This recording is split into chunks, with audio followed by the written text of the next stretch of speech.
Hi, I'm Jesy, host of Rediscover Your Story, a podcast for marketers who need a break from everyday learning, but still want to hear from like-minded professionals on all things creative. Today, we have the incredible Terence Moore, someone who's been around sports his entire life and claims that divine intervention had him in all of the right places at the right time. Stay tuned to hear all about his new book, My Big Red Machine. All right, Terence, thanks for coming to the Rediscover Your Story podcast, all the way from Atlanta up here to Cincinnati. Super excited to have you as a guest. Yeah, and I'll tell you what, I got super excited when I saw this building. Oh my goodness. I mean, this is like the perfect place to do anything. Yeah. Old firehouse, and then you came into the studio here. But I mean, we have cheated. We have gotten to work together before, which I think is really cool. That's exactly right. We're working on this documentary about the Cradle of Coaches, and the Resolve team packed up the Resolve van, and we went down to Atlanta and got to hang out with you in your house and get an interview with you. So we got to spend a little bit of time together. Yeah, and that was fabulous. I mean, you guys were absolutely great. And then to talk about the Cradle of Coaches, the alma mater, Miami of Ohio, and all these great guys, I mean, that made it even better. Oh, of course. Well, I think we should just give everybody a little bit about you. So, I want to say that, we were obviously introduced through Miami University because you are an alum, 1978. Yeah, yep. Okay. A long time ago. No. But tell us, after graduating at Miami University, give us the quick, life of Terence Moore, because it's going to be so hard to just pack it into, 2 minutes, but you've done so much. Well, as you say, I went to school at Miami of Ohio. Week after that, in 1978, May of 1978, started working for the Cincinnati Enquirer. Covered the Big Red Machine. We'll talk about that too. Yeah. I also covered Indiana basketball. Remember the basketball coach for Indiana back in the 70s? Guy by the name of Bobby Knight. I've heard of that name before. The chair guy. I've heard of that name before, yeah. And get this, I also covered Indiana football, and the coach was a guy named Lee Corso, Mr. Mascot guy. Okay, but way back in the day. Yeah. So I did that. So then I went to the San Francisco Examiner for 5 years in the mid-'80s, covered the Oakland Raiders, San Francisco 49ers, the Giants, became a columnist, and then spent 25 years at the Atlanta Journal-Constitution as a sports journalist. And then about May of 2009, I started thinking to myself, oh, wait a minute. People your age don't read newspapers anymore. So I said, I got to get out of this. So since then, I've been a commentator on television, and I do stuff on websites, and particularly right now, I work for Forbes.com as a national sports columnist. And wait for it, I write books. Oh, I forgot something else too. I'm also a visiting professor at Georgia State. That's right. Yes, and you do write really, really great books. One that I got to read was Red Brick Magic. The other one, I have to admit, I'm halfway through, but there's a lot of reading in my life right now. Real Hank Aaron, yep. And then, of course, the current one, the new one, yeah. Yep. My Big Red Machine. Not the Big Red Machine, My Big Red Machine. Your Big Red Machine. Yes. That's right, exactly. I want to jump right into that because, we were just with Chris Berman in Connecticut, and when we were with him, he was coming onto the set. We were interviewing him for the Cradle of Coaches documentary. And one of the first things that he said before he sat down was Cincinnati. And then he got right into it. He's like, this is the 50th anniversary of the World Series. I think the day that we talked to him, it was the 50th anniversary of when we were playing the Red Sox, but the Red Sox won. And then the following night, I guess, that's when Cincinnati Reds, beat the Red Sox. Do we have to talk about this? I think we should talk about this. Here's what I will tell you, though. Go ahead. I'll tell you why I'm just so... Go ahead. I was going to say, I will tell you, though, I am trying to be a big sports fan, so you're going to have to educate me. Yeah. That was a big education for me. He's like, do you know what this is? And I was like, well, I know what the Big Red Machine is, but yeah. Well, actually, the first chapter of my book is about this. Yes. Okay? October 21st, 1975, a day that will live in infamy for Cincinnati Reds fans, okay? Yes. Because, and I won't bury the lead, okay? Jesy, the lead is this. The Reds won the 1975 World Series. Folks, they won it. They won Game 7. But nobody cares because of October 21st, 1975, and early morning of October 22nd, 1975. And the reason I'm making a big deal about this is because in Game 6 of the 1975 World Series, the Red Sox won it at 12:33 a.m. when that guy, Carlton Fisk, hits a home run at Fenway Park that hits the foul pole screen, and they won. And people see the film of him jumping around with his hands waving and he's clapping and blah, blah, blah.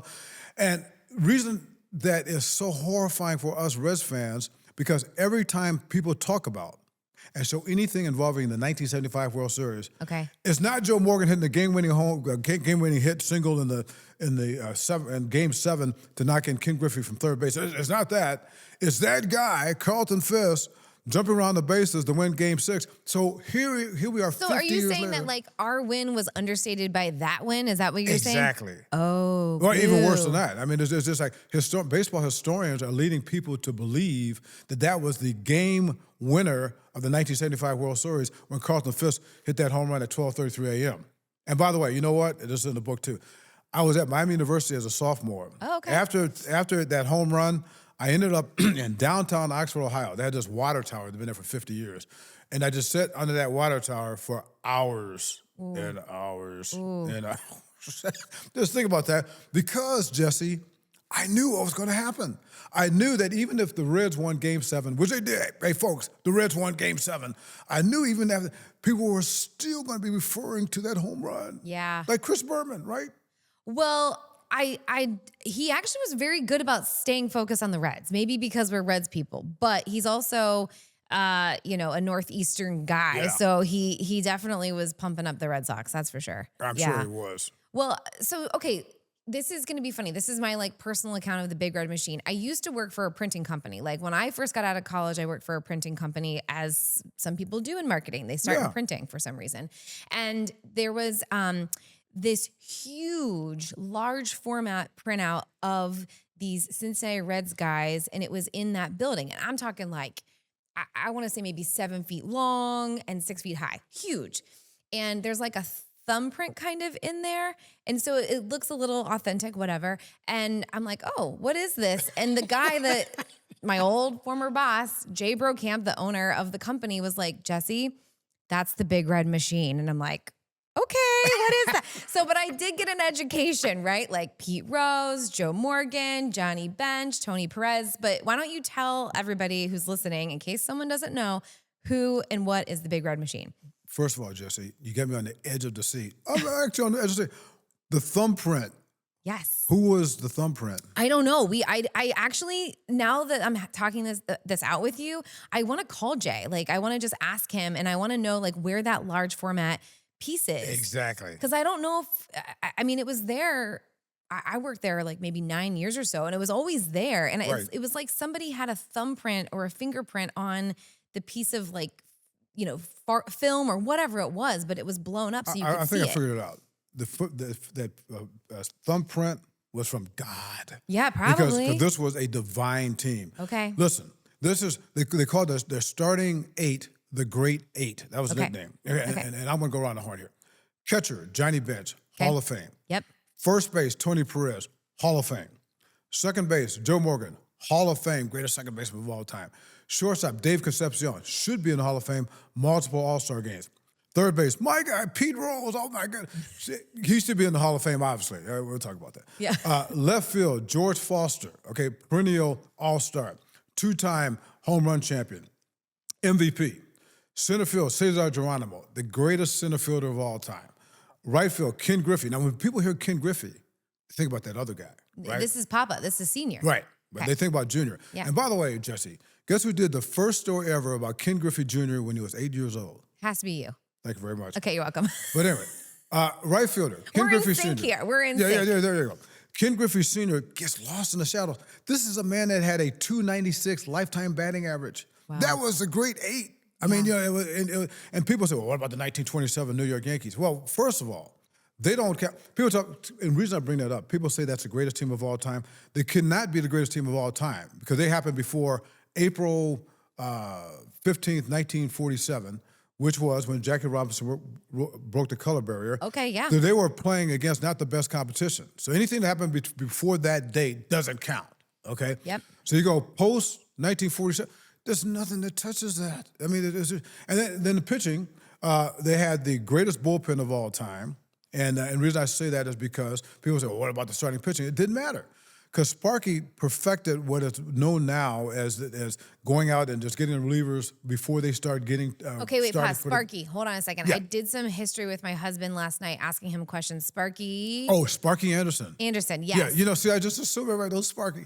Sparky Anderson, the greatest manager of all time. I was going to say, he was kind of telling me he was like one of the greatest managers of all time. It was unbelievable. Okay, I mean, got it. And so what he would do was he would let his starters go for about 5 innings, and they showed just an inkling of getting tired.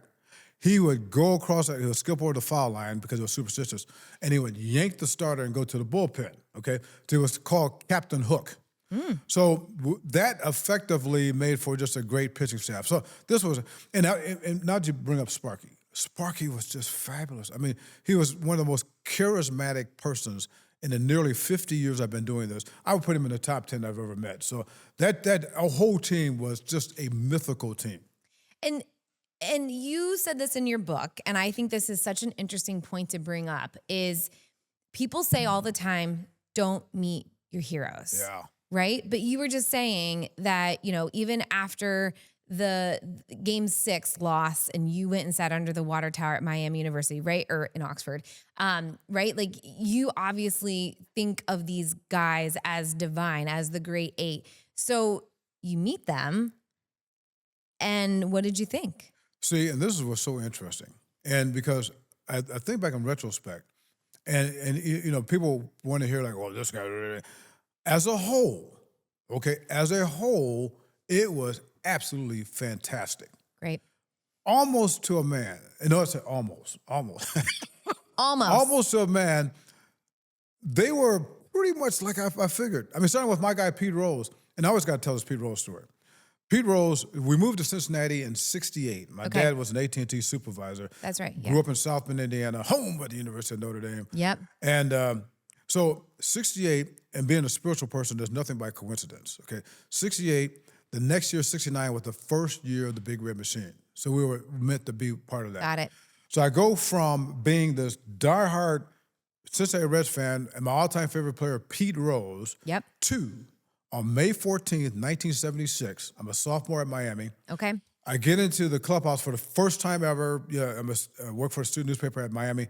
Joe Nuxall, you probably heard the name. Joe Nuxall. Yeah. The famous broadcaster for the Reds, color commentator, loved Miami University.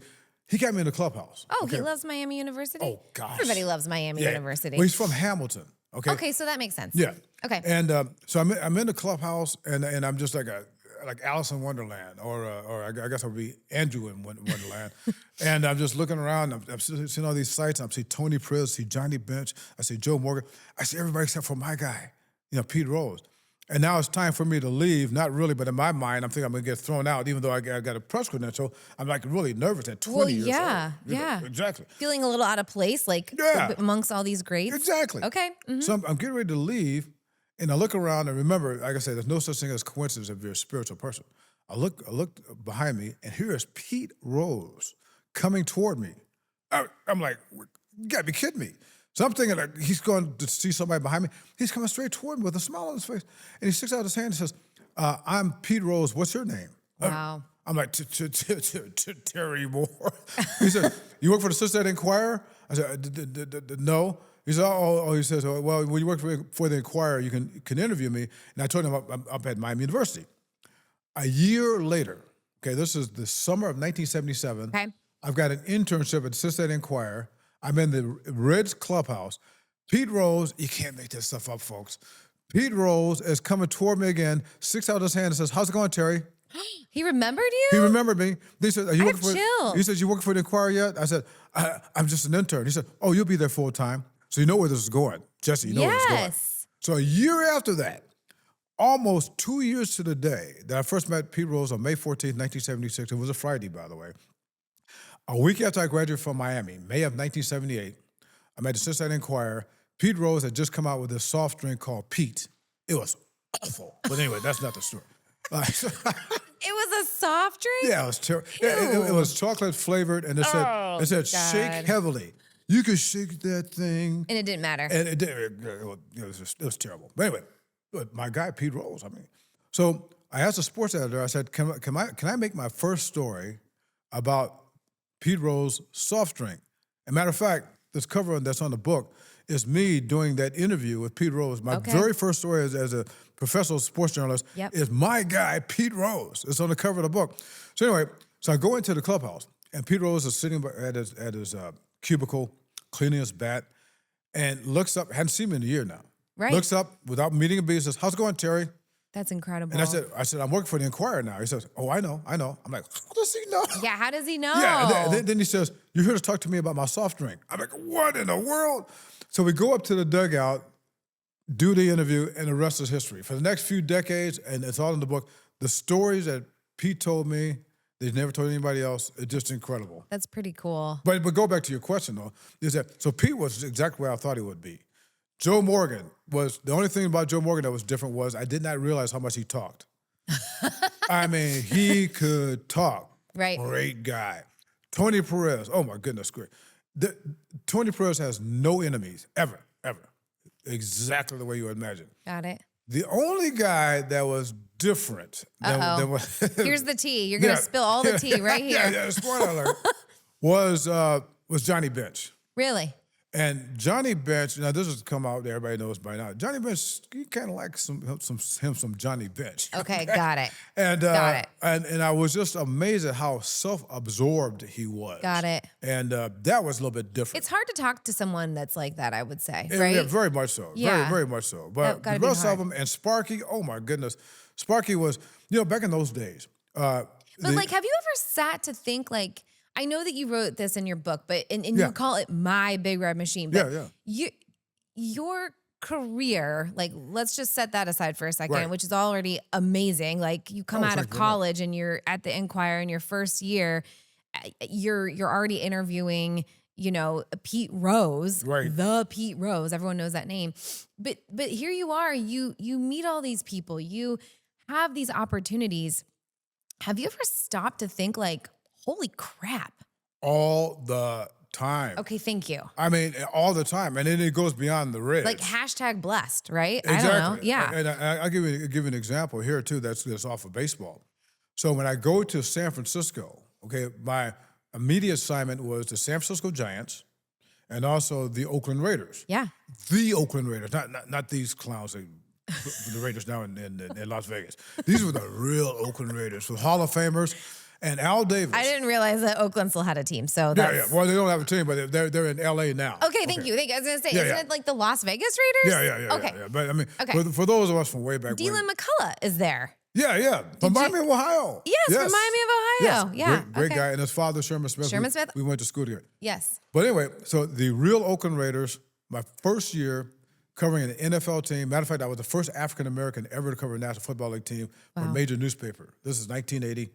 Scared to death. 1980. Let that sink in. Yep, let that sink in. Jeez. And I'm part of a lot of firsts, Jesy. I know. I redid my homework before this interview. Trust me. Right. So I'm scared to death. And I'm up at the training camp, and Al Davis, and for people who don't know, Al Davis is arguably 1A, 1B, or 1C, the most famous owner in the history of the NFL. Okay. Legendary Al Davis, And I was ticked off a long time ago about Al Davis. You don't talk to Al Davis talks to you. Ooh. That's how you get along with Al Davis. Okay.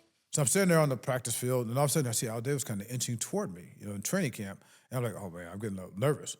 And he kind of stands next to me, and he's smacking his gum.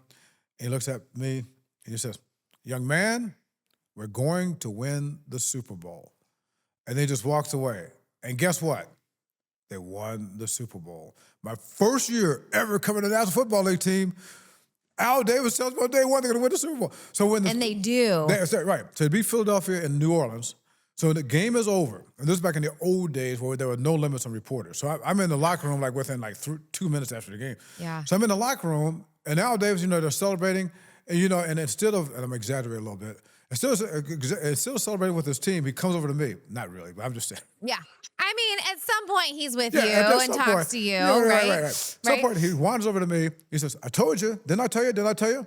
So that stuff has happened to me my entire journalistic life. I want to go back again real quick to the Big Red Machine because, again, this is me just talking it out with my husband because I didn't exactly know. But I was asking him, and I want to hear from you too, what happened? How did it sort of go from this great, divine, amazing team winning, right? So this is like what, 70, actually like mid to late 70s, right? That Right. they're winning and They're the doing winningest amazing. team in history. In the 70s, they were the winningest team in baseball. Okay. For the entire decade. So how did we get from that to this like breakup in a way, right? Because if I'm thinking about the Big Red Machine, I was actually trying to like think about it in a way of this is a culture. This is Exactly. teamwork at its greatest, at its finest. I mean, you have these people that come together from various backgrounds, all walks of life kind of situation with one common goal. Right. And they're together for so long and they're probably eating and breathing and sleeping the same air to then all of a sudden, poof. How? Tell us how. How much time do you have? I don't know. I mean, we've got a little bit of time here. Technically 26 minutes. I'm going to give you the Cliff Note version because there's about 3 big buckets to answer your question. Okay. Okay. In no particular order. The Tony Perez bucket. And as I said earlier, Tony Perez may have been the most perfect human being in the history of Major League Baseball. Okay. He was just delightful. And you know what else he can do? He could hit. He was clutch. Okay. So there's always a glue player for every team. Okay. Tony Perez was the glue player of that team. After the 1976 World Series, when they won their second consecutive World Series. Which is incredible. Right. In itself. The Reds lost their mind and traded that Tony Perez to the Montreal Expos for nothing worth mentioning. So for years, there was all this debate, like, what happened? What happened? Well, I found out what happened. Because one of the things that tells you, again, that I was destined to write this book. Yeah. Bob Howsam was the general manager who put together the Big Red Machine, legendary guy. Okay. Bob Howsam said virtually nothing to the media when he was in charge of the team. Okay. By happenstance or the baseball gods, what have you, is decades later. And I called up Bob Howsam, who has long since had retired at this point. Okay. He's 86 years old in Sun City, Arizona, calling him about a whole nother matter, which is in the book. And then we started talking about the Big Red Machine, okay? And I don't know if it was a deathbed confession or what. He told me everything, including like the Tony Perez thing. And he said that was the worst decision he made in his life to trade Tony Perez. And then I said, well, why did you do it? And here's the thing that had Marty Brenneman and Hal McCoy and all these other guys. They were stunned because he had never said this before. He said he did it for Tony Perez. And I was like, wow, he did it for Tony Perez? He said because Tony Perez wanted to play more. So he wanted to find a team he could play for. And then Bob said, and Bob was that type of guy, he said, and then Bob said that in retrospect, he should have kept Tony Perez and let him fight it out with Dan Dreesen, the guy that replaced him. Oh. And he just went on and on about that, but that's in the book. So that's bucket number 1. Bucket number 2, even without Tony Perez, you still had the machine there for 77 and 78, okay, minus Tony Perez. So then 2 things happened after 78 that just shook up baseball. Okay. 1, Dick Wagner, who replaced Bob Howsam, fired Sparky Anderson. How do you fire Sparky Anderson? Yeah. And Bob Howsam tells a story, and it gets a little involved, but you can read about that in the book. The other thing is Pete Rose, my guy. Now, Jesy, I'm getting chills for what I'm going to tell you here. I'm getting chills. Pete Rose, born and raised in Cincinnati. He's he's Mr. a Cincinnati guy. Okay, Yep. right? Spent his first 16 years in Major League Baseball with the Cincinnati Reds. Had a soft drink. It was awful, but I mean, soft drink. He had all these things. Pete Rose had it going on. Okay, so in 1978, out of the clear blue sky, word leaks that he's filing for free agency. Now, back then, free agency was a new thing. Okay, you know, you could free agency, and guess who wrote the first story about Pete Rose filing for free agency for the Cincinnati Enquirer, which was a nationwide story. It had to be you. Thank you very much. You're welcome. I go from being I will be here all day. I mean, I go from being this 12-year-old Pete Rose fan. I mean, again, you can't make this stuff up. That is definitely gives you chills moment. It's like unbelievable. A pinch me moment. Yeah. Yeah. So he files for free agency, and then, of course, he leaves. He goes to the Philadelphia Phillies, and then here's the rest of the story. The Bob Howsam interview later on, now, and this had never been said before, and when I told Marty Brenneman about this, Marty Brenneman was like, I can't believe it. So I'm talking to Bob Howsam. I said, so why did you guys, well, Bob Howsam wasn't there anymore, but Dick Wagner was there, but Bob Howsam certainly knew what was going on. I said, how did the Reds let Pete Rose get away?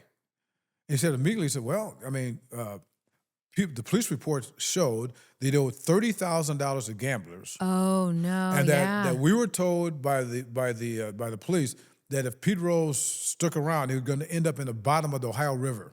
Oh no! They said that, so we just had to let him go. That had never been said before. Wow. So that was the other factor. So you had the Tony Perez thing, you had the Sparky Anderson thing, you had the Pete Rose thing, and that was essentially the end of the Big Red Machine. Yeah. I mean, it kind of feels like a very tragic end. It was. Yeah. But Very you know tragic. what? I tell you something else that's tragic, and you saw this in the book. It wasn't all good with the Big Red Machine because they were a tease up until when they won the 75 World Series. They won the World Series, by the way, despite Carlton Fisk. Oh, yeah. Jesse, they won the 75 They World won. I got to keep saying won. that. They won. And they also won in 76 when they swept the Yankees. But prior to that, which are two huge teams. Yeah, two huge organizations. Teams. Yeah, no doubt about it. Okay. But prior to that, they were the biggest choke team in Major League Baseball history. What does that mean? That means that, well, I'll tell you what that means. Okay. That means, so the Big Red Machine arguably at its height was from 1969 through, let's say, 1978. Even though they didn't win in 77 to 78, they finished second both those years and could have easily won those years. Okay. But 1970, they lose to the Baltimore Orioles in 5 games in the World Series. There's no way that Red team should lose in 5 games to the Orioles. 71, they didn't even make the playoffs. Got it. Because nobody could hit. Can you imagine that, Jesse? Nobody on the Big Red Machine could hit except for Pete Rose and Lee May. That was it. 72, they choke in the 1972 World Series to the Oakland A's. And the Oakland A's best player was Reggie Jackson, who didn't even play that World Series. Interesting. This is Oakland A's with mustaches and white spikes. I mean, who wears white spikes in baseball? I mean, play baseball like a man. I hate to say that. I know it's not. Don't edit that out. Keep that one. Yeah, keep it there. 73, the Reds win more games than anybody in baseball, okay? They lose the NLCS to the New York Mets, the NLCS National League Championship Series, to the New York Mets in the decisive 5th game. The New York Mets set Major League Baseball record for the lowest winning percentage ever to win this division to make the playoffs. The Reds, with more victories than baseball, lose to them people. 74, they don't even make the playoffs. They finish 4 games behind the Dodgers. So then we get to 75. So that's when it starts. So in other words, they should have won the World Series. 70, let me count out. 70, 71, 72, 73. They should have won at least 5 more World Series. That's my story, and I'm sticking to it. I can't believe that they were... Again, it's kind of incredible to me that that's the team that we had here in Cincinnati. Yes. Are you still a Cincinnati Reds fan? No. And people ask me that all the time. I'm going to be honest with you, Jesse. No, you can be totally honest with me. I found out very quickly, and in true confessions, I found out very quickly that I was never a Cincinnati Reds fan. Oh. I was a Big Red Machine fan. Okay. Because there's a difference. When the Big Red Machine left, the feelings went. Yeah. Now, there's also another part of that, and that's also what this book is about. The book is also about me, and primarily, I would say a big chunk of it is about me coming of age as a reporter, going from being a fan to being a reporter. Yeah. And one thing that I've always been... It's a transition, right? It's a transition. Yeah. And I was very fortunate, going back to high school and in college, we've always, and when I say we've, I'm talking about the people we work for, always stressed good journalism. In high school, we used to win awards all the time for high school journalism. I was a news editor, and we won Columbia Journalism Review Award. Miami student, okay, at Miami of Ohio. It's the oldest college newspaper west of the Alleghenies. I mean, we ran it like a real newspaper. Right. Okay?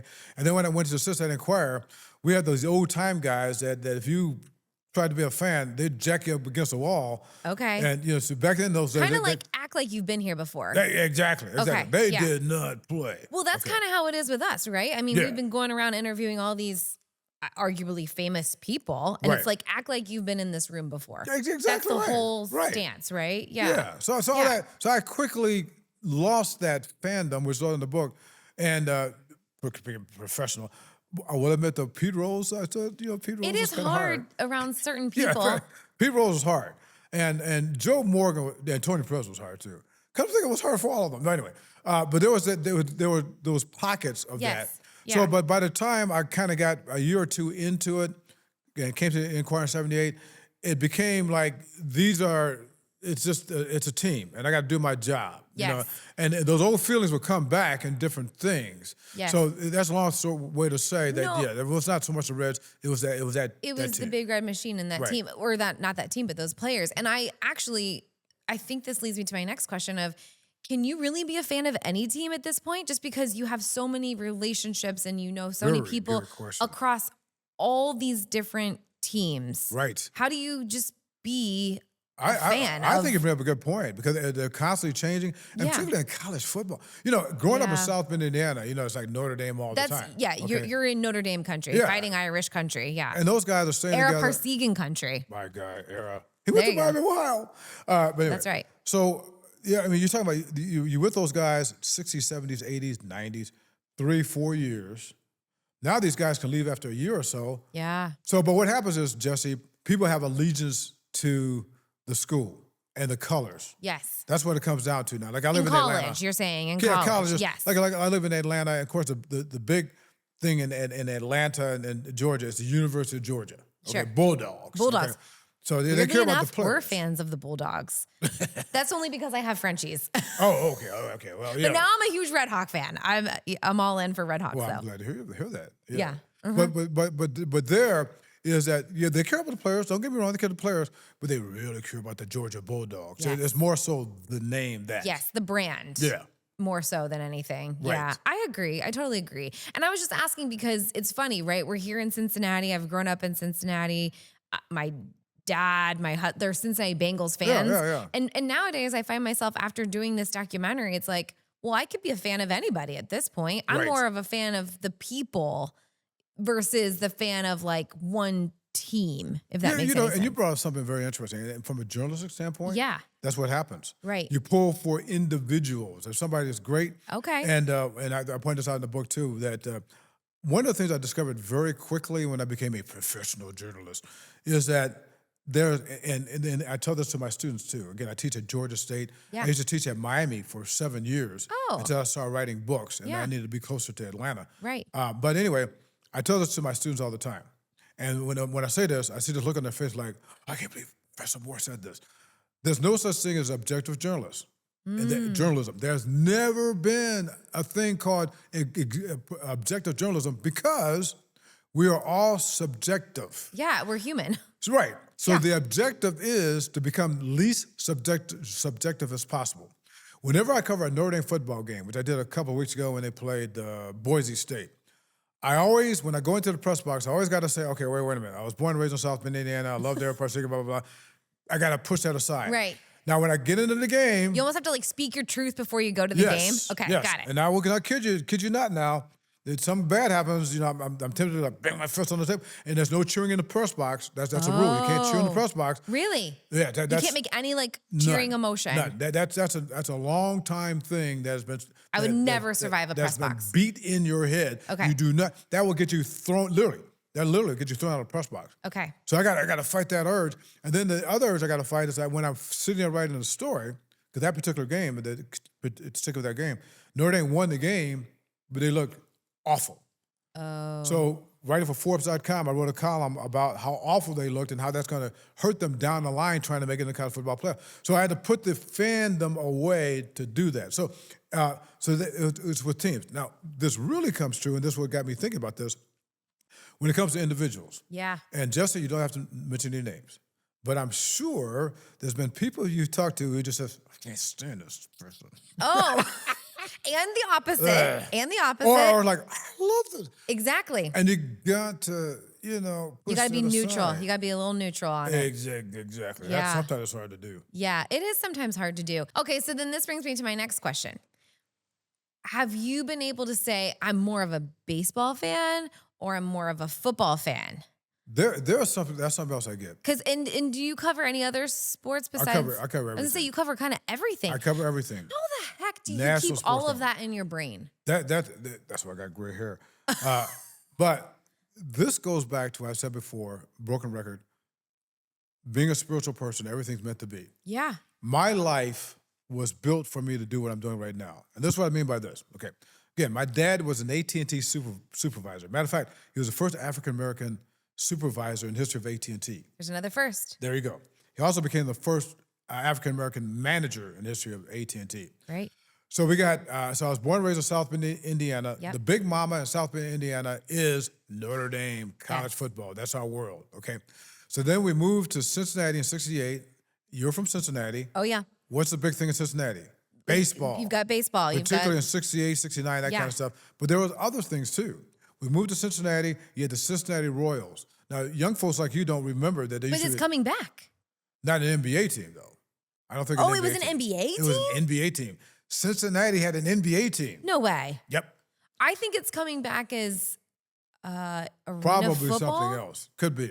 Maybe they're calling it the Royals, but I had no idea that NBA Cincinnati... team. And the star of the Cincinnati Royals was a guy named Oscar Robertson. One of the greatest players of all time. Okay, yes. So we moved to Cincinnati in the height of Oscar Robertson. We used to go to Royals games all the time. Was it at like was it at Cincinnati Gardens? Maybe? Cincinnati Gardens. Okay. Yeah, it doesn't exist anymore. No. But we used to love that place, you know. Yeah. We'd get the cheap seats, the parents, and then in the fourth quarter, they would let us go down there and go down to the court. So we had that. The Bengals. That was the first year of the Bengals. Okay. Yeah. And by the way, I grew up in a sports fan. I got a family of sports fans. So we went to everything. We went to Moeller football games. We went to Cincinnati Bearcat basketball games at the old Armory, Fieldhouse, that kind of stuff. So then my dad gets transferred to Chicago in 71. And of course, in Chicago, you got everything. You got Cubs, White Sox, that kind of stuff. Yeah. Then in 72, Bears, barely bearable Bears. Then in 72, we moved to Milwaukee. That's when we became a manager, and he was in charge of Illinois, Wisconsin, Minnesota, everything. This black man in charge of all these things that was unheard of back then. So we had partial season tickets to the Milwaukee Bucks, powerhouse Milwaukee Bucks teams with Oscar Robertson, who's following us around. I kid Oscar about this all the time. We saw him in Cincinnati, so now he's playing in Milwaukee with the Bucks. Sure. Kareem Abdul-Jabbar. Now get this. This, again, you can't make this stuff up. My junior year in high school in Milwaukee, okay, I'm picked as the top student athlete of my high school, and there was 15 public high schools, and there's this banquet, junior year of high school. The guest speaker of this banquet is Wayne Embry. Oh my gosh. Okay, and I'm going to explain who Wayne Embry is in a minute. So it's after the banquet. I actually know who this is, but I want you to explain it for our listeners. So it's after the banquet, and my mom, who was omniscient, she gets me and my brother, she said, well, we got to go up here and talk to him and take a picture. So he takes us up, we're taking a picture with Wayne Embry. I'm a junior, high school. And Wayne Embry says, so where are you going to go to college? I said, well, when we lived in Cincinnati in 1968, we went to this high school, I was 12 years old. We went to this high school sectional in this place called Oxford, Ohio, and I just saw this campus. I said, that campus looks good. So at 12 years old, I said, that's why I want to go to college. He said, that was my college. That was his college. And Wayne Embry, Wayne Embry, the greatest basketball player in the history of Miami University. Yes. Greatest basketball player probably in the history of the MAC. Sorry, Wally Zerbiak and Ron Harper. And also became this great NBA player. But more importantly, Wayne Embry became the first African general manager of any kind in Major League Baseball, in National Hockey League, NFL, right on down the line, with the Milwaukee Bucks. And in his second year as a general manager, they win a world championship. Junior high school, I got a picture of him. And I showed him this picture in recent years. It's like, wow, what are the odds of that? But that goes back to what we were talking about before.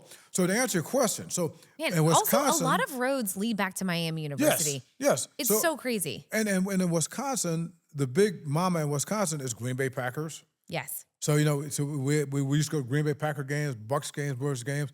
Go to school at Miami of Ohio, the Cradle of Coaches.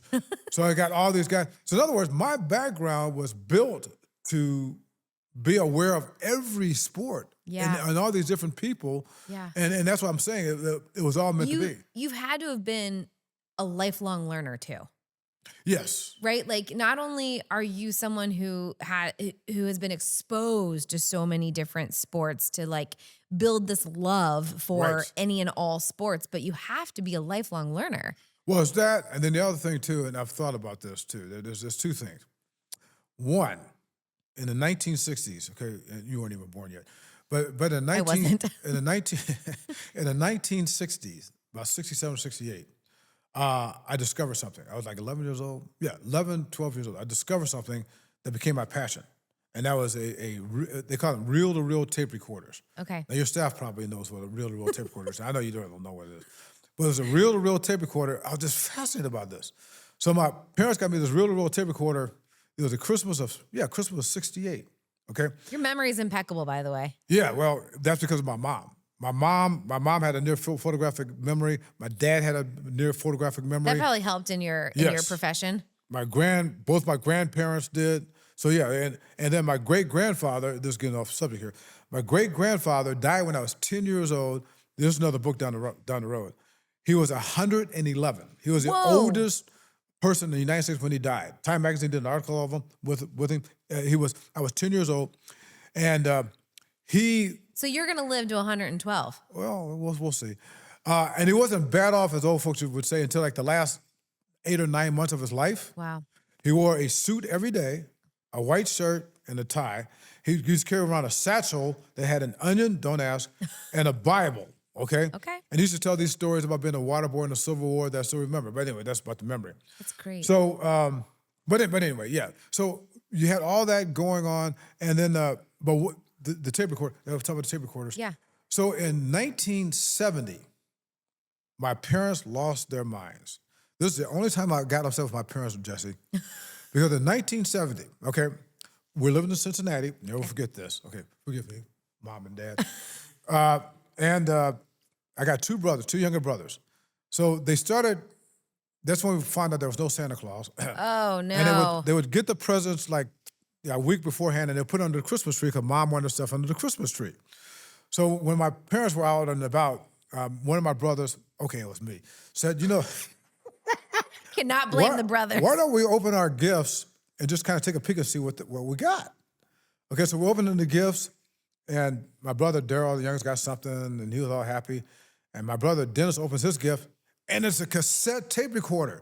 Now, remember this is the first year that cassettes came out. Before it was just reel-to-reel. Okay. The stuff that you got to Google to see what I'm talking about. Yeah. But you know about cassettes, of course. Oh, yes. No. I had cassettes. Yeah. Okay. Cassettes came out in 1970. I know these things. And Dennis had the cassette tape recorder. I said, well, wait a minute.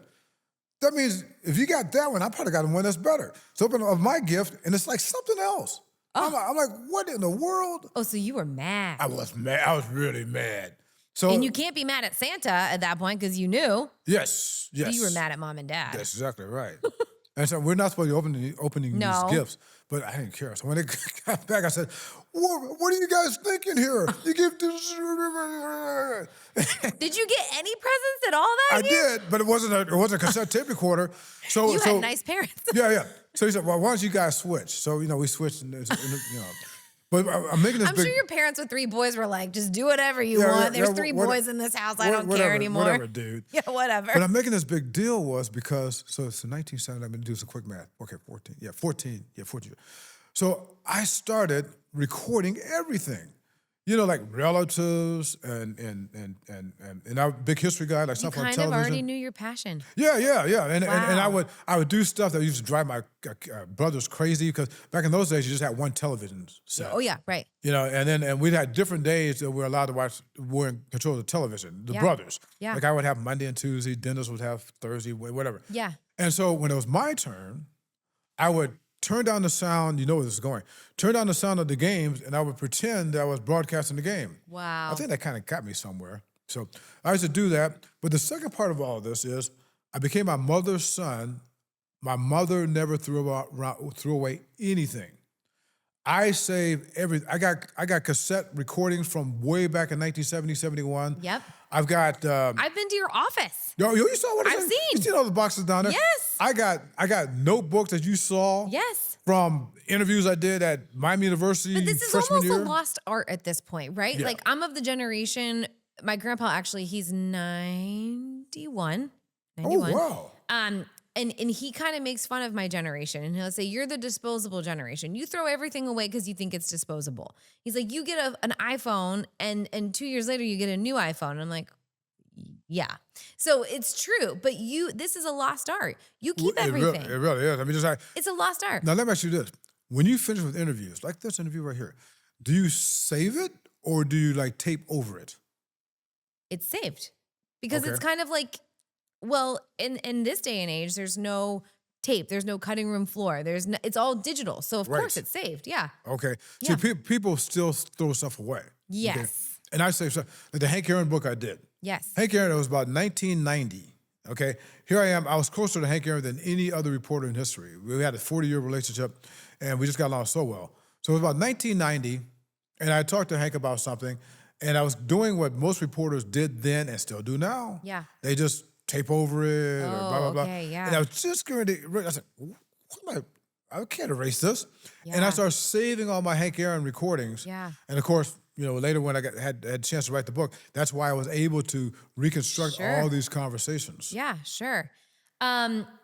We have a mutual friend in our life. He's actually my uncle-in-law, John Keysweater. Yeah, oh yeah. Listen, John, and I'm getting chills about this. For those of us who work for the old Cincinnati Enquirer, which John did. Yes. Okay, Oh yeah, he's an OG. yes, and this goes back to what I was telling Jesy. That was old time newspapers. Yeah. And these young guys, and you would think they wouldn't like to hear these stories, but my students love to hear my old stories. Yeah. About everything, for that matter. Yeah. Because I'm such a great storyteller. You are. But they really love it when I talk about these old newspaper stories. And John and I, just was it yesterday? Yeah, yesterday or the day before yesterday, we were just telling these old stories about some of the old timers there that were just, you couldn't get away with these things these days. But I'll just tell you one quick one. There was a guy named Bill Ford, my all-time favorite newspaper guy, crusty old guy who didn't like anything, but he had the heart of gold. Yep. And Bill Ford used to, before, during, and after stories, would go to what he called this outer office, and it was this bar called the Cricket, which was right next to the newspaper, all right? So, but anyway, it's August, I want to say 17th, 1977. We'll just say August of 1977. I'll believe you. Whatever you say, I'll basically believe you. It's August of 1977. I'm an intern at the Cincinnati Enquirer. Okay. And back in these days, they had this old teletype machine where for Associated Press and UPS, that when big stories would come across the machine, okay, it would click. It would click. Okay, got it. Okay, and so it had bells. So if it was something like 2 or 3 bells, it was pretty big. Okay. But if it was like 10 bells, it was like, oh my God, the earth is about to fall. Right. Okay, and I used to sit right next to this teletype machine. Okay, so it's the afternoon, August 1977, and some people out there saying, I know where he's going. I know where he's going. So August 1977. And then that machine starts going crazy. It's like ding, ding, ding, ding, ding, ding, ding, ding, ding, ding, ding, ding, ding, ding, ding, ding, ding, ding. Until we had these copy people, and they were in charge of yanking the copy off the machine to see what it is. Okay. So this young lady runs over and she yanks the paper off, and she's screaming, running around the newsroom, saying that Elvis is dead, Elvis is dead, Elvis is dead. Oh my gosh. So the next day, the Cincinnati Enquirer runs the big story like everybody else, Elvis, blah, blah, blah. And Bill Ford, the crusty old guy, and had been to his outer office. You could tell because his face was as red as a Cincinnati Reds cap. Yeah. Yeah. He's got that Cincinnati Enquirer, and he's like waving it in the air. And he said, for Christ's sake, we didn't even give a black border when Kennedy got shot in the head. He was upset because of the black border there. And he just went on and on. But that was old-time newspaper because he had this allegiance. He thought that things should be done in a proper fashion. Oh, yeah. In his way, that was not journalistically ethical, even for Elvis. Even for Elvis. Oh, my gosh. It's not like that anymore. Right. That's for sure. But one fun thing is, my office was right across the street from the Enquirer building for the old one, many years. 617 Vine Street. Actually, not the old one, the one after that. Oh, we it don't would have care about been that one. like Elm Street. Yeah. The Elm Street office. Right. And The fake one. The fake one. Yeah. But Uncle John and I got to have lunch together a lot, which was really fun. I got to hear all the stories and everything this was before. If he didn't tell you this, ask him about this. Okay. And again, some of the people out there who are dinosaurs like me, they'll remember this. The Enquirer dinosaurs. But I'm talking about just the dinosaurs in general. Okay. There was a show, and now you probably even remember this because they show reruns. Do you remember something called, you ever heard of Mary Tyler Moore? Yes, of course. Okay. Yes. Did you remember the Mary Tyler Moore show? I remember the premise of the show. I remember seeing clips of the show. Okay. But she had this show in the 60s, well, actually early 70s, and she had a character on Mary Tyler Moore called Lou Grant. Very stylish, by the way. Yes. Yes. Yeah, very much so. And Lou Grant was the news editor of this fictitious TV show in Minnesota. Okay. Minneapolis. Anyway, there was a spinoff of that show called The Lou Grant Show, where Lou Grant became a newspaper editor. And the Lou Grant Show was one of the best TV series ever made that nobody knows about, that everybody knows about. It was great. You can Google and find it. I will. Very well done and what have you. Anyway, where I'm going with this is the stars of that show came to the Cincinnati Enquirer and used to hang out in the newsroom to get a feel for what it was like. Ask your Uncle John about this. I had no idea. Exactly. And then you know, and I remember it was the real deal. Cincinnati Enquirer was the real deal. Yeah, and that was just a fun newspaper environment. Yeah. You know? And by the way, the only thing I got against your John, your Uncle John, and it's very huge, and I told him about this to his face, is that he went to the wrong university. Oh, yeah, because he went to OU. Yes. He's a Bobcat. We don't like them people. No, they're green. Ugh. They're green. Yeah. But you know, I got to correct this. No, they don't like us. Oh, okay. See, when I went to Miami in the 70s, we didn't care because we're Miami of Ohio. Right. Okay? But they were jealous of us. So they used to call us Mickey Miami. And we were like, whatever, dude. So, but it came to the point where there was such hatred. It was like, okay, well, we'll right back at you, buddy. So it must have been really hard for him to write a press release about the documentary for me then, huh? No, but he's such a great guy. He's such a great guy. Yeah, it was, I mean, he's my husband's uncle. So it was kind of funny when I started dating my husband and I had no idea who John Keysweater was. And I mentioned it to somebody in my family and she's like, the John Keysweater? I'm like, sure, I guess. And I'm not saying this just because I'm talking to you, but I would say arguably for anybody that was just conscious of the Cincinnati Enquirer, say from 1970 on, he was one of the 5 most famous people in the Cincinnati Enquirer. Yeah, I agree. He's a big deal. Yes. And still is a big deal, as a matter of fact. He is a big deal. Yeah, he is a big deal. Well, we're going to have to wrap this up. But before wait a minute. We just get started. I know. It's so fun. It's so fun. It's so fun. But I want to say that I think My Big Red Machine is a fantastic book. Oh, and by the way, you can get it on Amazon, but if you get it on my website, oh, there you go, mybigredmachine.com, I will personalize it for you. You will? Yep, I will give you a personal copy. That's perfect. That's even better. You got one anyway, but I'm talking about for the people out there. mybigredmachine.com. But it's a perfect gift, and people just love the cover. I mean, it's just everything about it. Pete Rose is on the cover. How can you not love that cover? I'm on the cover too, but it's more about Pete Rose. It's more about Pete Rose. Terence Moore, I can't tell you enough how much we appreciate you. I mean, you're a plethora of amazing knowledge. Again, this is the second time technically we've been able to interview you. Oh, sure. And it's been such a pleasure to have you here. Well, and I just can't wait for your book on my alma mater, the Cradle of Coaches. I'm hearing all kind of great things about it. My book? You said I'm going to write a book now? Or your movie. Sorry. Yeah, I was like, I'm not writing a book. I'll leave the book up to you. Just so your movie. Yeah, I mean, it's just great. And the one interview that I'm really waiting to see is with Eris people. Oh, yeah. Because, that's my heart right there. That's and your guy. I know you got great stuff from the era people. Yeah, so we do. Good. We do have a lot of great stuff. I also can't wait for it to come out. But yeah, we're on this journey. We're on this journey together. I'll keep you posted. All right. Well, thanks for having me. Yeah, thanks for being here. Thanks for joining us today on Rediscover Your Story by Resolve. We're here to slow things down, swap ideas, and connect with people who care about storytelling as much as results. If you enjoyed today's episode, share it with someone who might need the same creative break you did, and subscribe to our podcast for more insightful stories worth slowing down for. Until next time, keep creating, keep questioning, and keep being part of a community that believes stories matter. You never know whose story Resolve will help rediscover next.